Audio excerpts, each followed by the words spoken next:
Assalamualaikum warahmatullahi wabarakatuh. Good afternoon, everyone. My name is Mulyani. I come from Group 2 as a third presenter, and I would like to share about kinds of instructional materials.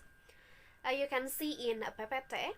The first one is printed materials. Printed materials is text or images printed as a medium of information, including textbook and supplemental materials. The first one is textbook. According to Jabberwocky, a textbook is a collection of the knowledge, concepts, and principles of a selected topic. The function of a textbook is essentially to guide the teaching and learning of the curriculum in a particular subject. Textbooks give a great contribution in the teaching learning process, both to the learners and to teachers. Most textbooks are accompanied by teacher guides, which provide you with supplemental teaching materials, ideas, and activities to use throughout the academic year. The second one is supplemental materials. Supplemental material is additional material which is used to support your main submission, such as lesson plans, student worksheet, and instructor guides can help teacher provide a student with stronger learning experiences. In supplemental materials, there are workbooks, teacher-prepared study guides, pamphlets, magazine article, and newspapers.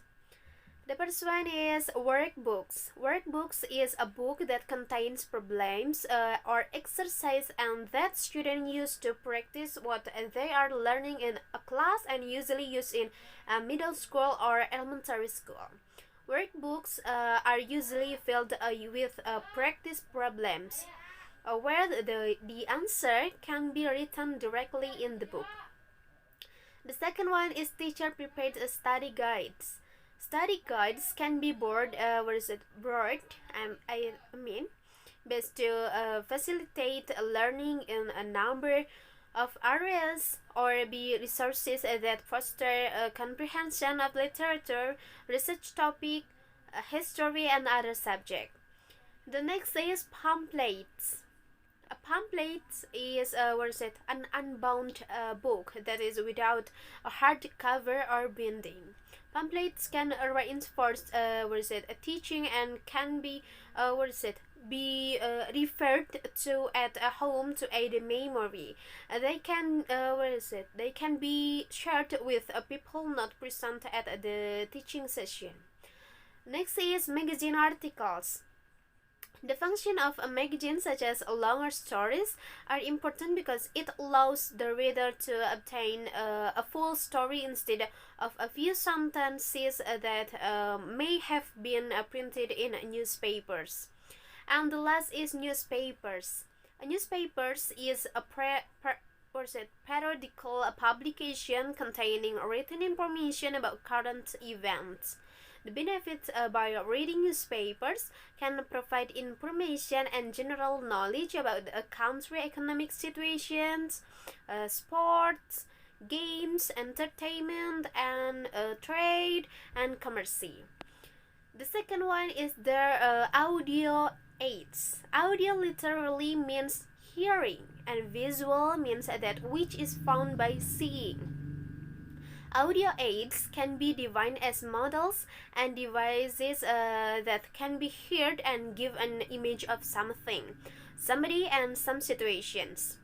They include a radio and tape recorders. And there are the advantages of audio aids. The first one, it helps to make learning process more effective and conceptual, and then helps to grab the attention of students and to build interest and motivation teaching students learning process. The third is visual aids. Visual aids is anything the audience can see that helps the speaker get his or her message across to the audience. In visual aids, there is chalkboard, still pictures, graphic material, exhibits, planning board, and felt board, And the last is object you can see in PPT. The first one is chalkboard. A chalkboard is a dark colored board that you can write on with what is it, chalk, right? And writing information on a chalkboard helps teacher take visible cues from students. The second one is still pictures. In still pictures, there are two. The first one is non-projected, and the second one is projected. The first one is non-projected. According to Heinrich in 1993, non-projected visual are visual that do not need the use of equipment for projection. And consists of photographs and illustrations. Photographs, and in teaching photographs, it is important experience to teach for both teachers and students. As teachers, photograph helps in their own purposes, such as for documentation on class project or field trips. Yeah. An illustration. An illustration is a decoration, interpretation, or visual explanation of a text, concept, or process designed for integration in a published media. An illustration is typically created by an illustrator. The second one is projected. Projected visual aids are pictures shown upon a screen by the use of a certain type of machine. Yes, it can be provides enjoyment in learning. And there are slide.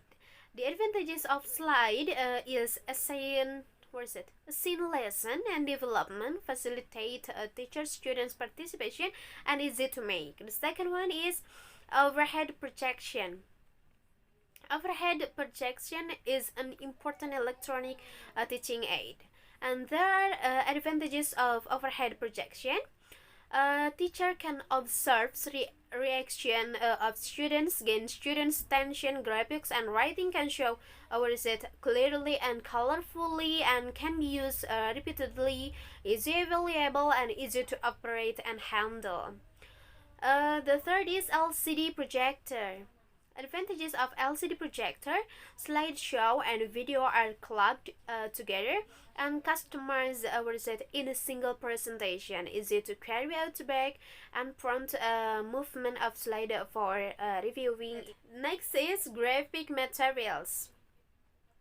Graphics are instructional materials which present summarized information and idea through drawings, words, pictures, and symbols. It is generally abstract. The first one is charts.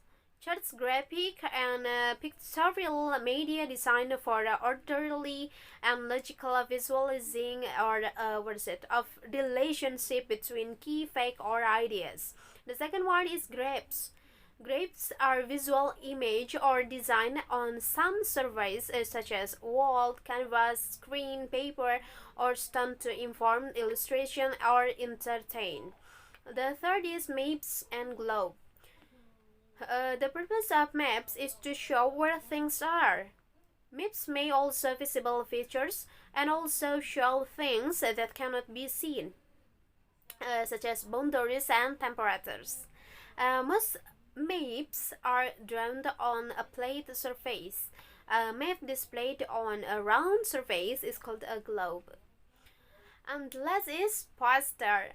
Posters provide an opportunity to pair a visual learning with textbook reading, lecture, and traditional homework assignment. And there are exhibits. Exhibition can focus on teachers or students about learning. The first one is school-made display. Maintaining a good standard of visual display in school is important because help to build a culture of learning within and beyond the classroom, assist students in working independently, and then provide models of good practice and example of excellence, inform students and visitors about the school's curriculum and areas of study. And then there were bulletin boards. Bulletin boards can be used to relay information to students, reinforce lesson, display students' work, and more. And there are museum. School museum projects engage students, and students not only acquired new information and understanding, but also analyze that knowledge and use it to design a compelling product that they share with others. And there are plain board and felt board. And the last is object. Object is something mental or physical toward with which was it thought, feelings, or action is directed. There are two. The first one is release. Release is object or activities used to relate classroom teaching to the real life. And the second one is models. Instructional models are guidelines or set of strategies which the approaches to teaching by instructor are best. Effective instructional models are based on learning theories. Learning theories describe the ways that theorists believe people learn new ideas and concepts. Next will be delivered by Amal. Thank you.